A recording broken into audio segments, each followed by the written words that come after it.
Welcome back to Blind Man Morris, and today we are changing the coil on our Series 2 Positive Earth Morris Minor, and we're changing it for a UK made Remax coil. It's actually made and manufactured in the UK. It's a 3-on 12-volt non-ballasted coil, and we're going to replace this with this lookalike here, which we used to originally set up the car. Interestingly, on the modern ones, if you just hold it so the end's pointing towards me, John. Yeah, it's got a positive and a negative terminal on it.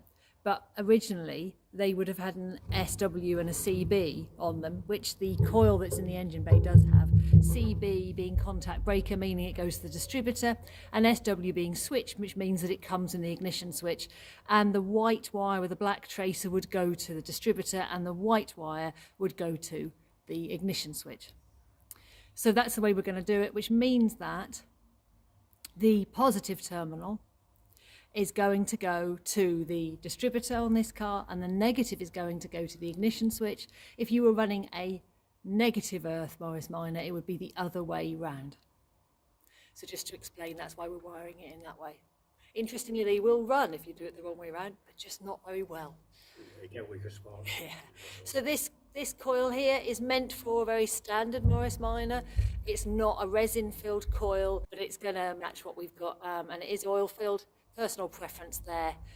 Resin ones, they take a long time perhaps to break down, and they're not going to leak oil, but an oil one is going to take longer to break down and is able to mend itself, which resin ones aren't. Yeah, because when they go, they go. Yeah. Okay, we get on and do it. Oh, I say what you get in the kit. So when you buy this, you get a new acorn, because this is a screw-in coil. So you get a new acorn. We've already got the acorn on our wire. I'll show you what I mean by an acorn in a minute. You did get one of those, but you also get various different terminal connections. So sometimes you'll have a spade connection on it. We haven't, but if you did, they allow you to be able to put a spade connector on it instead. We've got the original, I can't think of the name of them. For what, 2BA? Yeah. Nut adapters? Nuts. Nuts, yeah. Yeah, that's what I meant. Yeah. So we'll fit it. Ain't menopause marvellous?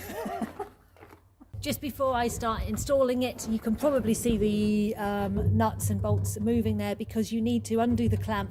To do that, you need to have somebody the other side of the car holding them while you undo them, or vice versa. So we've done that bit, they're loose, so I will now take off the clamp and replace the coil.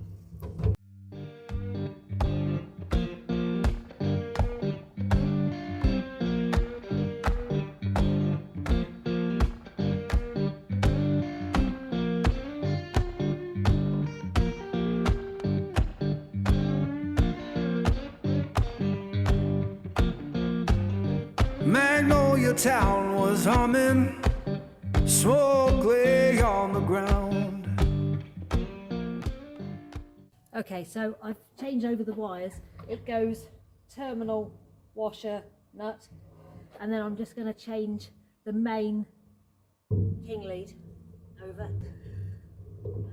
So, just to show you, hopefully you can see that, this is the acorn here, and these are the wires here, and they're splayed out. Hopefully you can see that. You do get a new little disc for splaying them out actually in the kit, just to show you that's how it is. And then I can then screw that into the new one.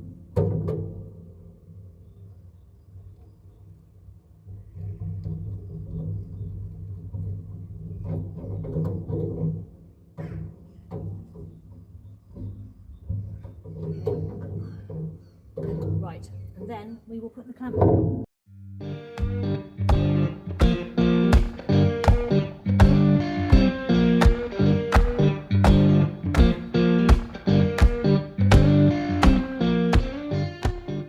Okay, so I've done everything up. You might notice that I have moved the white wire with the black tracer just to give it a bit more slack, because it was a bit tight when I positioned it.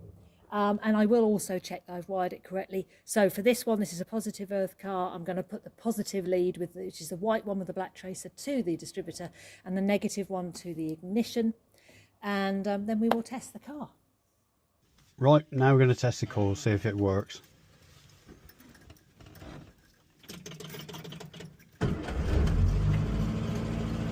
What about the ignition light? Yeah, that's gone off.